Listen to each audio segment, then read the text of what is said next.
বৰ্তমান ৰাজ্যত মুঠেই সুৰক্ষিত নহয় সাংবাদিক।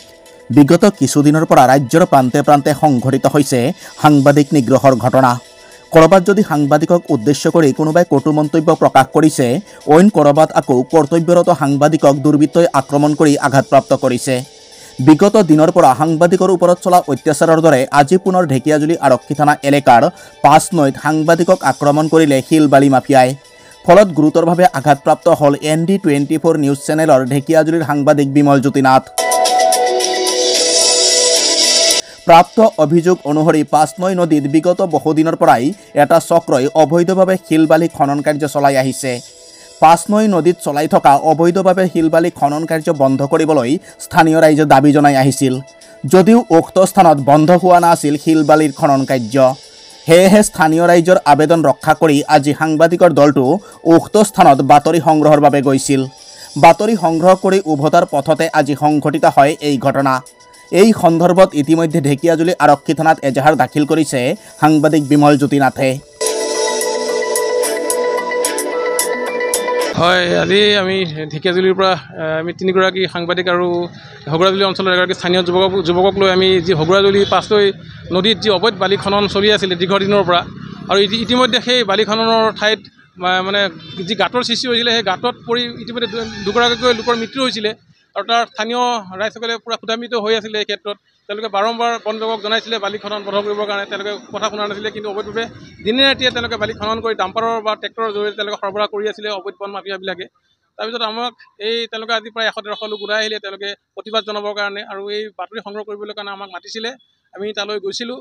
যোৱাৰ পিছতে আমি বাতৰি সংগ্ৰহ কৰি ঘূৰি অহাৰ পথত এই যি ৫ নৈ এটা চেণ্টাৰ আছিলে, তাতে আমাক বাট আগচি ধৰি বাইকৰ চাবি কাঢ়ি প্ৰায় ১০-১২জনীয়া এটা মানে বন মাফিয়াৰ দল দুৰ্বৃত্ত আমাক উপৰ্য পৰি আমাক আক্ৰমণ কৰিছিলে।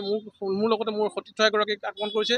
তেওঁক কমকৈ কৰিছে, মোক যথেষ্ট মাৰপিট কৰিছে। মই গোটেই সৰ্বশৰীৰতে মই দুখ পাইছোঁ, আঘাত কৰিছে, গোৰ মাৰিছে, ঘোচা মাৰিছে, বিভিন্ন ধৰণে তেওঁলোকে আক্ৰমণ কৰিছে। বহুত মানে দুখ লাগিছে। গতিকে এই ক্ষেত্ৰত তেওঁলোকে চোকা অস্ত্ৰ লৈ আহিছিলে, ডেগাৰ দেখুৱাইছে। ডেগাৰ দেখুৱাই আমাৰ মোবাইল কাঢ়ি তেওঁলোকে গোটেই মোবাইলৰ ভিডিঅ' তেওঁলোকে ডিলিট কৰিছে। মোৰ বেগ কাঢ়ি লৈছে, বোম চোম দলিয়াই পেলাই দিছে। তেওঁলোকে ভয় ভাবি কি দেখুৱাইছে, পানী মৰাৰ চেষ্টা কৰিছিলে। আমি যেনে তেনে কাকতি মিনতি কৰি আমি ভৰিত ধৰি পেলাই তাৰ পৰা আমি প্ৰাণ বচাই পেলাই আমি যেনে তেনে তাৰ পৰা ওলাই আহিছোঁ। গতিকে এই ক্ষেত্ৰত মই ঢেকিয়াজুলি প্ৰেছ ক্লাবৰ কাৰ্যকৰী সভাপতি হিচাপে আমি তীব্ৰ গৰিহণা দিছোঁ। এই ক্ষেত্ৰত যিহেতু আমি সাংবাদিকৰ কোনো নিৰাপত্তা নোহোৱা হৈছে, সাংবাদিকক প্ৰাণে মৰাৰ চেষ্টা কৰিছে। গতিকে আমি ইমান কষ্ট কৰি আমি বাতৰি সংগ্ৰহ কৰোঁ, কিন্তু আমাকেই প্ৰাণে মৰাৰ তেওঁলোকে চেষ্টা কৰিছে। গতিকে আমি গৰিহণা জনাইছোঁ এই ক্ষেত্ৰত, আৰু আৰক্ষী প্ৰশাসনক আমি দাবী জনাইছোঁ অতি শীঘ্ৰে। ইতিমধ্যে তিনিগৰাকীকৈ লোকক ৰাক্ষসমাৰী আৰক্ষী থানাই আটক কৰিছে। আমি আৰক্ষী প্ৰশাসনক আমি দাবী জনাইছোঁ এই ক্ষেত্ৰত তেওঁলোকে কঠোৰতম কঠোৰ শাস্তি দিব লাগে, যাতে দ্বিতীয়বাৰ যাতে সাংবাদিকৰ ওপৰত তেনেধৰণৰ তেওঁলোকে অত্যাচাৰ কৰিবলৈ যাতে সাহস নকৰে। গতিকে এই ক্ষেত্ৰত চৰকাৰ প্ৰশাসন কঠোৰ হওক, আৰু যি অবৈধ খনন কাৰ্য আছে তাক বন্ধ হ'ব লাগে, আৰু সাংবাদিকৰ ওপৰত অত্যাচাৰ কৰা এই দলটোক প্ৰতিজনক চিনাক্ত কৰি এজন এজনকৈ তেওঁলোকক উচিত শাস্তি দিবলৈ আমি কঠোৰভাৱে আমি দাবী জনাইছোঁ আৰক্ষী প্ৰশাসনক, চৰকাৰক। সঁচা ওদালগুৰি আৰু শোণিতপুৰ জিলাৰ সীমান্তত ৫ নৈ নদীত দীৰ্ঘদিনৰ পৰা অবৈধ শিল বালিৰ এটা ৰমৰমীয়া বেহা চলি আছিল। তাত বন বিভাগে ৰঙা ঝণ্ডা পৰ্যন্ত মাৰিছিল, কাৰণ তাত দুজনকৈ লোকে প্ৰাণ হেৰুৱাইছিল এই শিল বালি খননৰ যি গাঁতত পৰি, আৰু সেইবাবে ৰাইজ ক্ষোভিত হৈ আছিল। আৰু আজি ৰাইজে তাত প্ৰতিবাদ সাব্যস্ত কৰিছিলে ৫ নৈ নদীত এই শিল বালি অবৈধ যি মহল চলিছিলে বন্ধৰ দাবীত। আৰু সেই অনুসাৰে আমাৰ তিনিজনীয়া এটা সাংবাদিকৰ দলে সেই স্থানত উপস্থিত হৈছিলে, আৰু বাতৰি সংগ্ৰহ কৰি আমি সুকলমে উভতি অহাৰ পথত ৫ নৈ যি চেণ্টাৰ আছে সেই চেণ্টাৰতে তাত কিছু লোকে আমাক আগভেটি ধৰি তেওঁলোকে বাইকৰ চাবি কাঢ়ি লয়, তাৰপিছতে আমাৰ বুম কাঢ়ি লয়, যি বেগ মোবাইল সকলো কাঢ়ি লয়, আৰু ফুটেজ সকলো আমাৰ ডিলিট কৰি দিয়ে।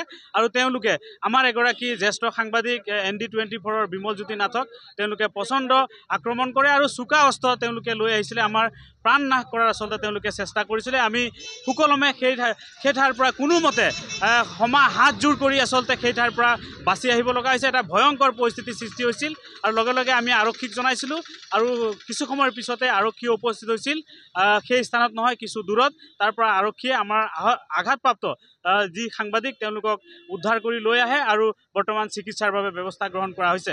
আমি আৰক্ষীক এই সন্দৰ্ভত শীঘ্ৰে ব্যৱস্থা গ্ৰহণ কৰিবলৈ দাবী জনাইছিলোঁ আৰু আৰক্ষীয়ে ইতিমধ্যে 3জন যি অভিযুক্ত মূল অভিযুক্ত তেওঁলোকক আটক কৰিছে বুলি আমি দাবী জনাইছোঁ। আৰু আমি এই যি শিল বালি মহল পাঁচনৈ নদীত চলি আছে অবৈধভাৱে লাখ লাখ টকাৰ এটা ৰমৰমীয়া বেহা চলে তাতে শিল বালি মহলৰ, সেয়া বন্ধ কৰিব লাগে আৰু ইয়াত জড়িত মূল যিসকল জড়িত তেওঁলোকক বিহিত ব্যৱস্থা গ্ৰহণ কৰিব লাগে।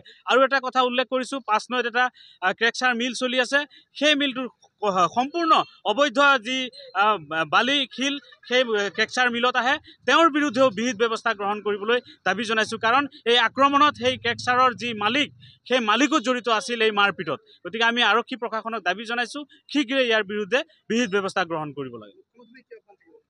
চাওক, আমি আজি নিজে অনুভৱ কৰিছোঁ যে সাংবাদিকসকল আচলতে সুৰক্ষা ক'ত, আমাৰ ঢেকীয়াজুলিৰ নিচিনা ঠাইত আজি সাংবাদিকৰ সুৰক্ষা নোহোৱা হৈছে। এটা জনবহুল এলেকা, তাতো সাংবাদিকক এনেধৰণে মাৰপিট কৰিবলৈ ওলাই আহিল। বাতৰি সন্দৰ্ভত কিবা থাকিলে তেওঁলোকে আমাক বাইট দিব পাৰিলে হয়, স্পষ্টীকৰণ দিব পাৰিলে হয়, আমি বাতৰি কিন্তু কৰা নাছিলোঁ।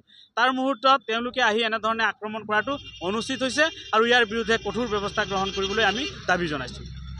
এয়া গণতন্ত্ৰত হত্যা, গণতন্ত্ৰত কুঠাৰাঘাত। সাংবাদিকৰ বাকৰুদ্ধ কৰিব বিচৰা এইসকল বনদস্যুক অনতিপলমে এৰেষ্ট কৰিব লাগে। আৰু এটা অনুৰোধ আৰক্ষীলৈ, কোনো কাৰণত যাতে চাৰ্জশ্বীট কেছ ডায়েৰী ঢিলা হোৱাৰ বাবে এই বনদস্যুসকলে কোনো কাৰণত যাতে অনতিপলমে বেইল নাপায়, তাৰ ওপৰত কিন্তু চোকা দৃষ্টি ৰাখিব লাগে। আমি চৰকাৰলৈ আবেদন জনাইছোঁ, এই যিটো ইক' চেঞ্চিটিভ জ'ন আছে, এই জ'নত অবৈধভাৱে খনন কৰা এটা কাৰ্যক বাতৰিত সম্প্ৰচাৰ কৰিব যাওঁতে সাংবাদিকক যি ধৰণে আক্ৰমণ কৰা হ'ল, এই আক্ৰমণক আমি তীব্ৰ গৰিহণা দিছোঁ আৰু চৰকাৰ প্ৰশাসনক আমি সাংবাদিকসকলৰ সুৰক্ষাৰ বাবে ব্যৱস্থা ল'বলৈ অনুৰোধ জনাইছোঁ।